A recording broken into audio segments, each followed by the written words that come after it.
자, 호주 정부가요. 지금 호주의 국방 외무장관이 한국에 와서 휴전선에 방문하는 것도 봤습니다. 여성들인데요. 다음 달 19세 이하 아시아 축구 선수권 예선이 호주에서 열리는데 북한 대표단의 입국을 거부를 했습니다. 북한 대표단을 초청하는 게 불법적인 핵미사일 개발에 반대하는 정부의 입장과 배치된다. 그래서 아예 대개최를 포기를 했습니다. 호주 축구협회 관계자는 아쉽지만은 북한 팀에 정부가 비자를 발급하지 않기로 했다는 겁니다. 국제사회의 대북 스포츠 제재까지 열리고 있고요. 심지어 다른 종목이나 다른 나라에서도 북한 선수 입국을 포기하거나 금지하는 일이 확산이 되고 말레이시아도 아시안컵 예선의 평양 원정 경기를 거부하고 있습니다. 그런데 한국은 강경화 장관이 외통부에서 내년에 평창 패럴림픽에 북한이 참가 의향서를 제출을 했다면서 평창 올림픽에 북한 참가에 목을 매고 있습니다. 그래서 패럴림픽 온다니까 이제는 평창 올림픽 참가 의향서들 또 북한이 곧 내지 않겠느냐라고 기대하고 있는 것 같습니다. 북한의 목을 맨 한국과 남이지만은 북한에 거부하는 이 호주 같은 나라도 있는데요. 정말로 창피해서 못 살겠습니다. 어제요. 임종석 비서실장이 무슨 중요한 일인더라도 남듯이 긴급 브리핑을 하면서 청와대 춘추관에서 열고 이 박근혜 대통령이 당일 9시 반 세월호가 가라앉는 이 9시 반 그러니까 2014년 4월 16일 9시 반에 첫 보고를 이렇게 받았다라고 서류가 되어 있었는데 6개월 뒤에 10시로 바꿨다면서 이 서류를 조작한 책임을 제기를 했습니다. 최근에 박근혜 전 대통령의 구속 만기 기한이 다가오니까 어떻게든 구속을 연장시키려는 현 정부의 입장에서 또 더 나아가서 적폐청산에서 아울러 이 재난을 이렇게 담당하는 이 기구들에 대한 어떤 업무 변경 부분에 있어서도 즉 관리 지침이 변경이 되었다. 그것은 청와대 관계자가 가서 잘못 발언한 이후에 거기에 맞추려고 지침을 바꾸었다라는 식으로도 이야기를 했습니다. 자, 여기서요. 저는 박근혜 전 정권을 편을 들고자 하는 의도는 없습니다.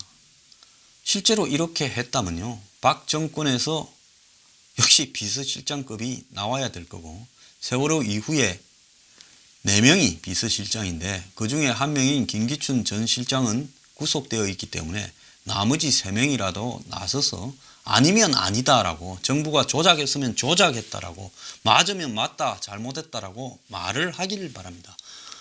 이명박 정권의 관계자들은 다 나서 반격에 나서는데 어찌하여 팬들은 그렇게 많은 박근혜 전 대통령 측에서 박근혜 전 대통령의 오른팔 왼팔이라고 자처하던 3인방이나 그 밑에서 청와대의 비서실장 수석하고 장관하던 사람 중에 이런 사실에 대해서 맞다 기다라고 나서는 사람 하나 없는가? 저보고 무슨 태블릿 PC 이야기하라 하지 말고요. 정권에서 던지는 이런 질문에 대해서 박근혜 대통령의 가신들은 나서서 이야기를 좀 해보라고 태극기 든 분들이 좀 말을 해보세요. 아니면 그쪽에서 나서서 해명을 하든지요. 그런데 제가 오늘 이야기하고자 하는 것은 이 진실은요. 알아서들 해결하겠지요. 하도 많은 진실을 터뜨리고 있는데 제가 나서서 무슨 말을 했다고 전부 제가 이제는 곧바로 믿거나 인식을 한다는 것도 포기했습니다. 하도 많은 폭로들을 했어요. 그런데 중요한 것은 이것이 과연 청와대 비서실장이 폭로를 할 만한 일인가 하는 겁니다. 청와대 비서실장의 직무가 이런 걸 춘추관에 와서 직접 폭로하는 겁니까? 임종석이 된 다음에 청와대 비서실장의 지위가 플라이급이나 모스키토급으로 떨어져서 옛날에 아마추어에는 플라이 밑에 모스키토급이라는 체급도 있었습니다. 그걸로 떨어져서 그래 이제는 청와대 수석이 하기도 아까운 대변인이나 해야 될 이야기를 비서실장이 나서서 전직 대통령의 의혹을 직접 제기하느냐는 겁니다. 이게 나라예요. 품격은 어디 가고 전부가 눈이 벌게서 한마디로 니 죽고 내 죽고 하자는 식으로 공격에 앞장서느냐는 겁니다. 칼 좋아하다가요. 지가 휘두른 칼에 지목이 나갑니다. 예? 옛날 정권 같으면 이거 어떻게 했겠어요? 옛날 정권 같은 사람이면요. 이런 문건을 발견하면 예? 세월호 단체한테 살짝 기띔을 해줬을 겁니다. 어디에 가면 이런 문건이 이렇게 조작된 게 있으니까 정보 공개 신청을 해서 그거를 찾아봐라. 그러면 우리가 발급해 줄게 조용히. 그래서 문건을 확보한 세월호 대책위에서 이런 문제들을 제기하고 예? 그렇게 하고 나면 이제 정권이 더불어민주당이나 여당이 나서서 떠들고 그런 다음에야 이제는 청와대가 또 바람도 좀 잡고 이런 수순을 거치는 게요. 이게 공작이 같이 보여도 이게 그나마 정치에 맥을 한 다음은 일을 하는 상식입니다. 이걸 갖고 시비를 걸어서 제대로 된 공작을 해보자면요. 그런데 비서실장이 들고 휘둘어요. 그래서 제가 어제 이걸 보고 저 사람 내년에 총선 어디 지자체 선거에 뭐 나가나? 이런 생각도 했는데요. 나가든가 말든가 정말 품격 떨어지는 짓을 좀 하지 말기를 바랍니다. 청와대 비서실장은요. 보이지 않아야 되는 사람입니다. 조용히 청와대 살림 챙기고 대통령을 보좌하라고 있는 자리지 앞장서서 그런 거 폭로하는 자리 아닙니다. 기왕에 카메라 앞에 섰으면 북한 TV 중계권료를 거두고 다닌 일도 좀 해명하고 들어가지 그랬습니까? 자, 정말로 정권이요. 가볍기가 한정없이 진짜 바람 앞에 갈 때보다도 더 가볍게 처신을 하는데요.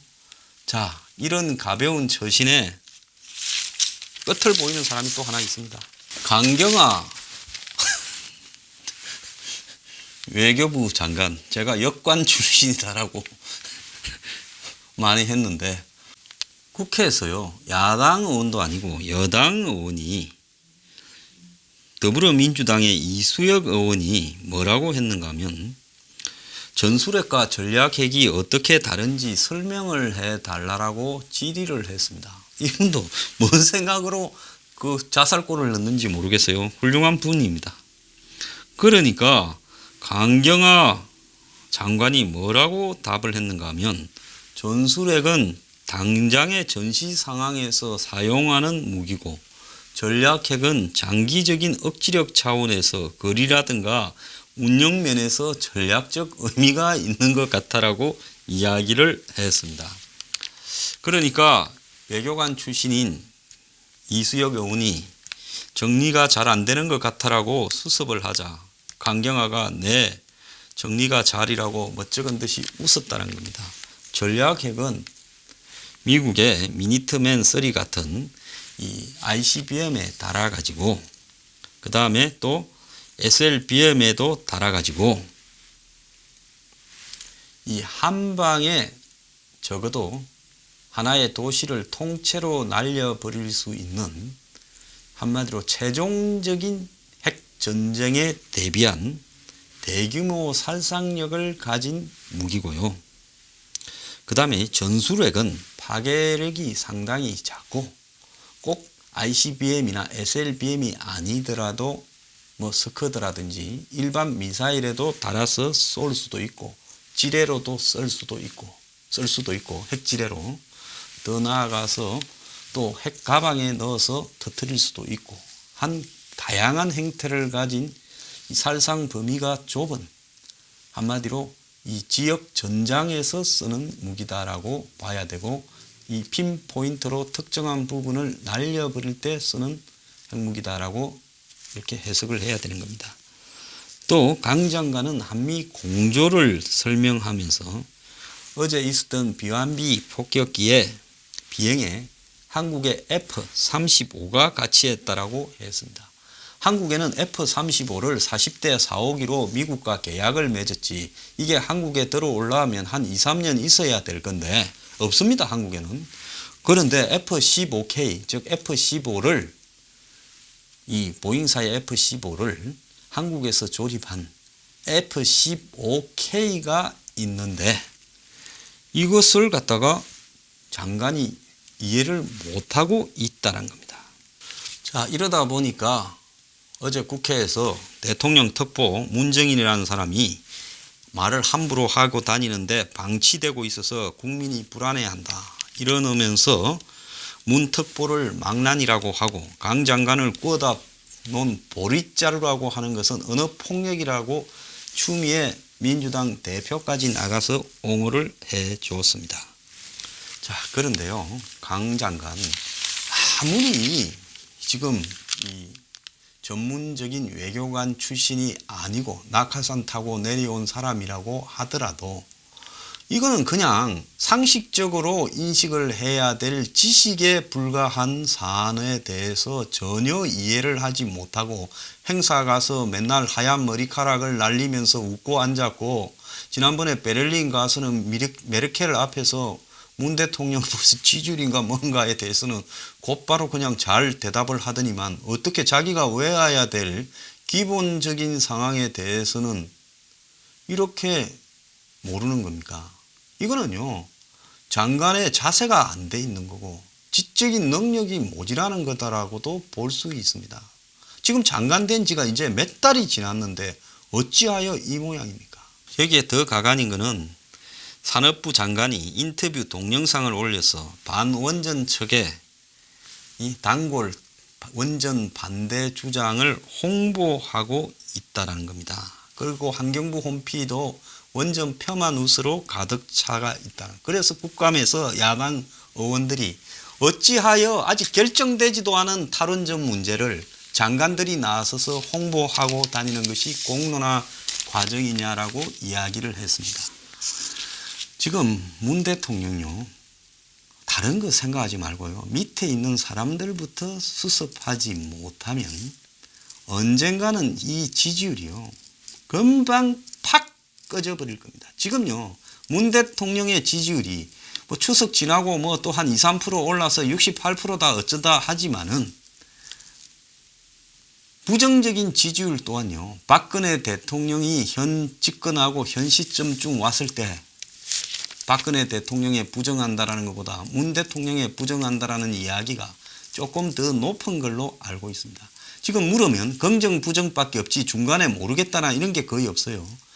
억지로 짜내가지고 긍정 아니면 부정으로 나누는데 유보한다 모르겠다가 없다라는 것은 지금 지지에 포함된 내용 중에서 15% 이상은요, 일정하게 참다 한계가 오면 금방 사라져버리는 지지율이라는 걸 알아야 될 겁니다.